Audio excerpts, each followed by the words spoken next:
In this video, I'm going to review how to calculate a consumer price index and then how to calculate inflation.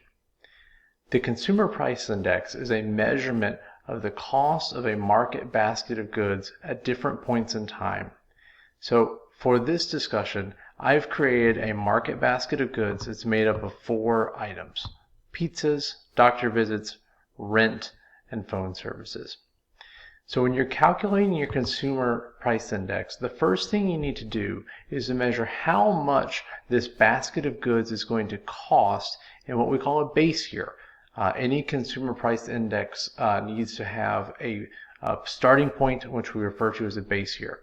So for the basket of goods, we're saying each year a person is going to buy 50 pizzas, 4 doctor's visits, have 12 months worth of rent, and have 12 months worth of phone services.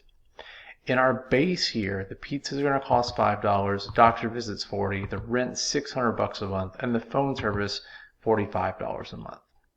So the cost of the market basket of goods in the base year is calculated as the numbers of pizzas we buy, which is 50, times the pizza's price in the base year, which is 5, plus the number of doctor visits times their price in the base year, which we're saying here is 40, plus the number of months of rent, 12, times the rent at the base year, which is 600, plus the 12 months of phone service at $45 per month. And that gives us a value of, let me punch in my equal sign here, a value of $8,150. Now there's an assumption when calculating the consumer price index, which is that people are going to purchase basically the same things every year. Just the trick is those things are going to cost different prices in different years. So while we calculated just now $8,150 as the cost of the basket of goods in the base year, now we're going to calculate the cost of those same goods, that same basket of goods, in the current year. So to do this, we're again going to multiply our 50 pizzas, but now times the new price of $8. Plus our doctor's visits. We're still taking 4 doctor's visits, but now they're $90 each, plus our 12 months of rent, but at the new rent price of $900 per month, plus the phone service, which is 12 months of phone service, times the new price of $75. At that scenario, the cost of the same basket of goods in the current year increases to $12,460. With these two values, the cost of the basket in the base year and the cost of the basket in the current year, we can calculate the CPI. So first, the formula for consumer price index. The consumer price index for any given year is the cost of the basket of goods in that year divided by the cost of the basket of goods in the base year times 100.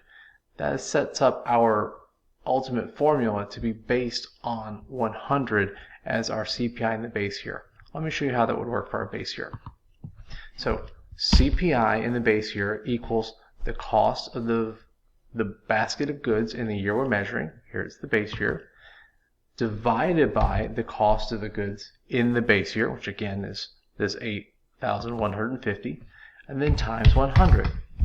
And that's going to yield a value of 100 as our cost of the basket of goods, our consumer price index in the base year. CPI in the base year should always be 100.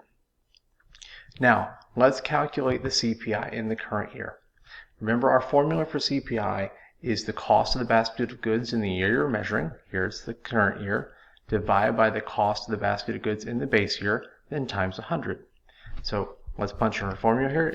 This is going to equal the cost of the goods in the current year divided by the cost of the goods in the base year, and then multiply by 100.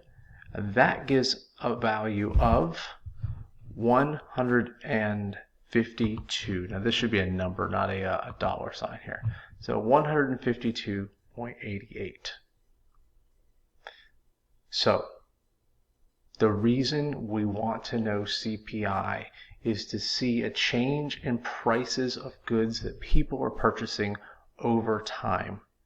Now, things are going to increase at different rates Maybe doctor's visits are increasing in price very rapidly, while the cost of pizzas is increasing relatively slowly. So as consumers, we all purchase different combinations of things, and they all increase in price at different rates. So when we calculate inflation rate, right now we're going to measure the calculation for inflation of our CPI.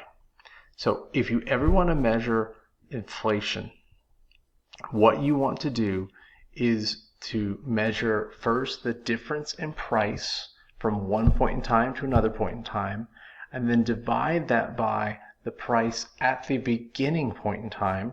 So that'll give you a decimal value. Multiply that decimal value by 100, and that'll convert it to a percentage. So for this cell, we're going to calculate the inflation rate from the base year to the current year. So our formula here is going to be equal to parentheses the CPI in the current year minus the CPI in the base year, that's the previous year in this scenario. It's the difference.